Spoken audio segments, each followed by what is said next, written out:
Buenos días, hermanas. Vamos a continuar con la serie Mi verdadera identidad y vamos con el tema número 43. Hoy se llama discípulos. Vamos a la palabra de Dios. Dice ahí en Marcos capítulo 3 y lo voy a leer en la versión Palabra de Dios para Todos a partir del versículo 13. Dice así: Luego Jesús llamó a los que quiso llevar consigo. Se retiró a las montañas y ellos se fueron con él. Entre ellos eligió a 12 para que estuvieran con él y luego enviarlos a otros lugares para anunciar su mensaje. Los llamó apóstoles. También los eligió para que tuvieran el poder de expulsar demonios. Estos son los 12 hombres que él eligió: Simón, a quien llamó Pedro; Santiago y Juan, hijos de Zebedeo, a quienes llamó Boanerges, que significa hijos del trueno; Andrés, Felipe, Bartolomé, Mateo, Tomás, Santiago hijo de Alfeo, Tadeo, Simón el celote, Judas Iscariote, quien después lo entregó. Bueno, los discípulos fueron escogidos por él. Estos 12 a los que llama apóstoles, que también significa enviados, fueron llamados discípulos durante muchísimas veces en la palabra de Dios. Estos eran sus 12 especiales. Pues vean el versículo 13, dice que él escogió a los que él quiso. Para ser discípulo de nuestro Señor Jesús, pues primeramente él tuvo que querer elegirte. Primeramente. Pero también hay otras condiciones para que tú seas un discípulo de Dios, una discípula. Dice el versículo 14 que él eligió a 12 para que estuvieran con él. Y volvemos a esto que él hizo desde un principio. Cuando él hizo la humanidad, él quería humanos, él quería gente que estuviera con él. Lamentablemente el pecado ha corrompido esto. Pero él, cuando viene y hace su sacrificio para reconciliarnos con el Padre, es con la misma intención, para que estemos con él. Pero él conoce lo que hay dentro de nuestro interior y él sabe quién quiere estar con él y quién no quiere estar con él. Así que la primera condición para ser un discípulo es querer estar con Jesús. Él te elige a ti, pero lo que él quiere es que tú estés con él. Luego después dice enviarlos a otros lugares para anunciar su mensaje, o sea, predicar el evangelio. Un discípulo primeramente debe de tener comunión con Dios todos los días y en segundo lugar debe de tener amor por predicar el evangelio. Estas dos características son esenciales, son primordiales. Por eso la palabra de Dios las menciona en primer lugar. Después ya dice lo que de los dones o la capacidad que Dios dota a cada uno de sus discípulos, pero lo primero que tienen que hacer estos discípulos es anhelar estar en comunión con el Padre, con nuestro Señor Jesucristo, y también amar el predicar el evangelio.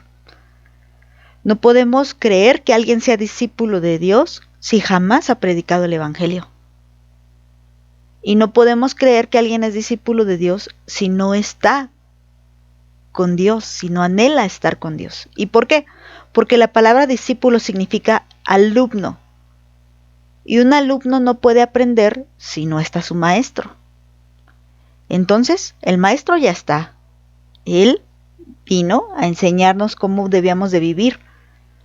Pero nosotras debemos de ser alumnas y debemos de estar cerca del maestro para poder aprender cómo se debe vivir cristianamente, de una forma en la que nuestro Señor Jesús nos enseñó.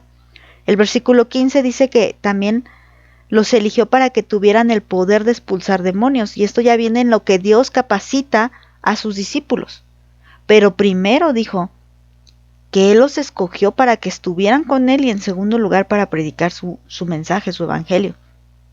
Ahora, para poder predicar el evangelio, Él necesita dotarnos de poder que solamente es a través del Espíritu Santo. Y empieza diciendo poder de expulsar demonios. Y esto no es como un exorcismo, sino recuerden que la gente está bajo el dominio de Satanás. Y cuando tú llevas el evangelio, Tú tienes poder de expulsar esos demonios de esa vida que está sometida a Satanás.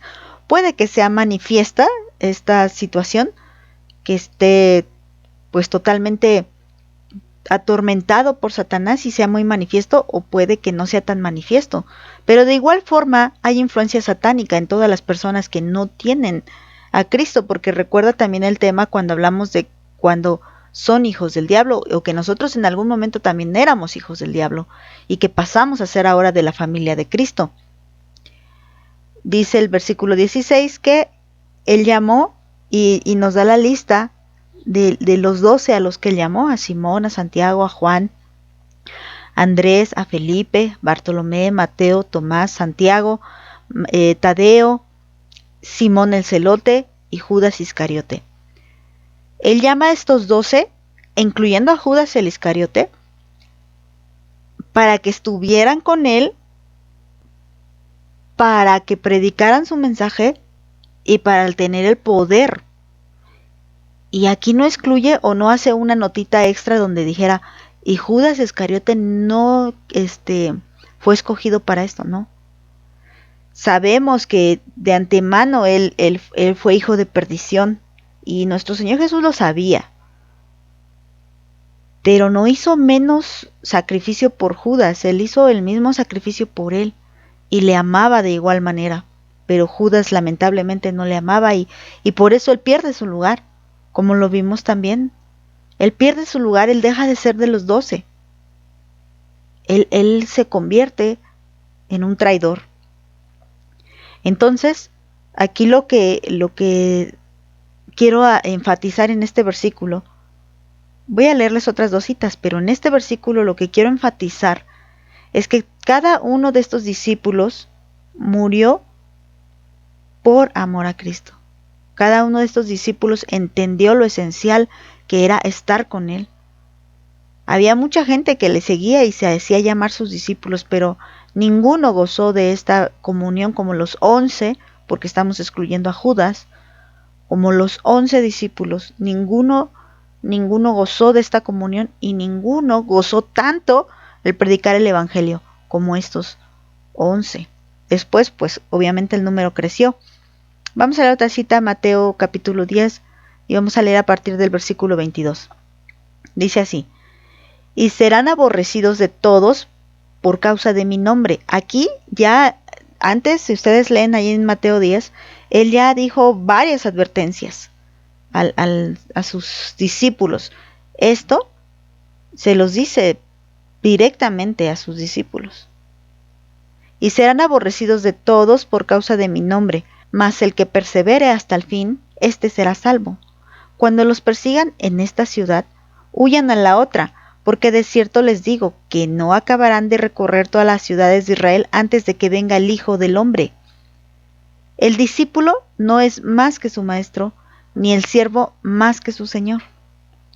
Bástale al discípulo ser como su maestro y al siervo como su señor. Si el padre de familia llamaron Belcebú, cuanto más a los de su casa. Así que no les teman, porque no hay nada encubierto que no haya de ser manifestado, ni oculto que no haya de saberse. Lo que les digo en tinieblas, díganlo en la luz, y lo que oyen al oído, proclámenlo desde la azotea. Y no teman a los que matan el cuerpo, mas el alma no pueden matar. Teman más bien a aquel que puede destruir el alma y el cuerpo en el infierno. Les digo que esta charla fue directamente con sus discípulos, y él les estaba advirtiendo lo que tenían que padecer por predicar, porque él dice: lo que oyen en secreto, proclámenlo. Lo que yo les digo al oído, súbanse a la azotea y díganlo. Esto habla de predicar el evangelio. Ellos estaban teniendo comunión. Recuerda que dice que los escogió para estar con él.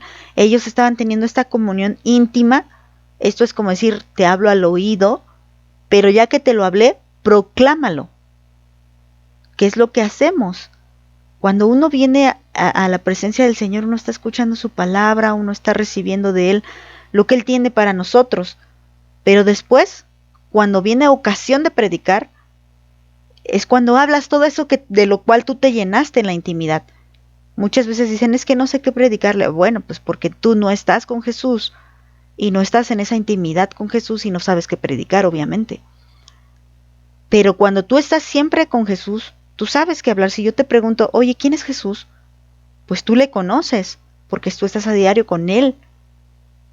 Pero si yo te digo quién es Jesús y tú ni le conoces, me vas a decir algunas cosas que te sabes y muchas tal vez están mal, porque no le conoces en intimidad. Por eso mucha gente habla cosas de Dios muy absurdas porque no le conocen, no están con Él y no pueden saber cómo es Dios porque no están con Él. Dios no les habla al oído. Dios no les habla en lo íntimo. Por lo tanto, no conocen y no pueden predicar, aunque hay muchos que predican un falso evangelio, claro, porque según ellos conocen a Dios, pero no le conocen. Aquí nuestro Señor Jesús está advirtiendo que el alumno no es más que su maestro, el discípulo no es más que su maestro, ni el siervo más que su Señor. ¿Por qué dice esto? Porque a él lo mataron, porque a él lo ofendieron, le dijeron que era hijo del diablo y lo acusaron falsamente. Así que dice, pues no te esperes otra cosa tú. Por eso nos dice que para que el discípulo pueda hablar públicamente lo que él está oyendo en lo privado y sabiendo que todo el mundo se le va a oponer, dice en el 28, no temas a los que matan el cuerpo. Para que el discípulo pueda hablar, tiene que tener poder de Dios para no tener miedo. Poder para expulsar demonios. Y como les digo, no me refiero a un exorcismo, sino eso que está dominando, que está atormentando a la gente. Y tú vienes y hablas el evangelio, y cuando la gente recibe a Cristo, pues esos demonios son expulsados de la vida de esas personas. Esto es una ley, ya sea para el que esté poseído o para el que no esté poseído, pero si no tiene a Cristo, no puede ser limpio. Mira lo que dice Juan capítulo 8, versículo 30 al 32, dice así: hablando él estas cosas, muchos creyeron en él. Dijo entonces Jesús a los judíos que habían creído en él: si ustedes permanecen en mi palabra, serán verdaderamente mis discípulos, y conocerán la verdad, y la verdad los hará libres. Libres de temor, libres del diablo. Porque muchos estaban ahí. Él estaba haciendo esto que Él nos mandó a hacer. Por eso es nuestro maestro y nosotros debemos de ser los discípulos. Él estaba haciendo esto que nos mandó a hacer, predicar el evangelio. Por eso dice el 30, y hablando Él, o sea, estas cosas, ¿cuáles cosas? El evangelio. Muchos creyeron. Y Él les advierte, tienen que permanecer en mi palabra. Tienen que ser verdaderamente mis discípulos. Y entonces serán libres. La única forma en la que podamos ser discípulos de Dios es obedeciendo sus mandamientos. Y Él dijo que debemos estar con Él y debemos predicar su palabra. Esto es una característica esencial de los discípulos. Si ustedes leen lo que son los 4 evangelios y se ponen a hacer como una lista de lo que hace un discípulo, va a ser una lista muy larga, no se las puedo compartir en un pequeño audio. Pero él da muchas características. Él les dice que son la luz del mundo, la sal de la tierra. Pues Él les dice muchas cosas en las que ellos se van a convertir. ¿Por qué? Porque estaban siendo preparados. Sobre todo estos 12, al final 11, se estaban preparando para ser estos verdaderos discípulos, y que les digo que realmente se convirtieron en estos discípulos y realmente murieron. No les importó, no temieron lo que les podía hacer el hombre, porque realmente ellos eran libres. Entonces, hay muchas cosas que hablar acerca de los discípulos, muchas cosas que decir de lo que ellos son. Sería necesaria una serie completa para ver lo que es un discípulo. Pero ahora solamente es un pequeño resumen de lo que es, y por eso quise empezar con la cita de Marcos. Para poder ser discípulos debemos ser escogidos por Él, debemos estar con Él y debemos predicar su mensaje. Estas 3 cosas, por así decirlo, esenciales, se verán claramente en la vida de un discípulo. El que no es discípulo, le fallarán. No podrá hacer otra cosa. No podrá, un discípulo no es aquel que va a la iglesia, un discípulo no es aquel que canta.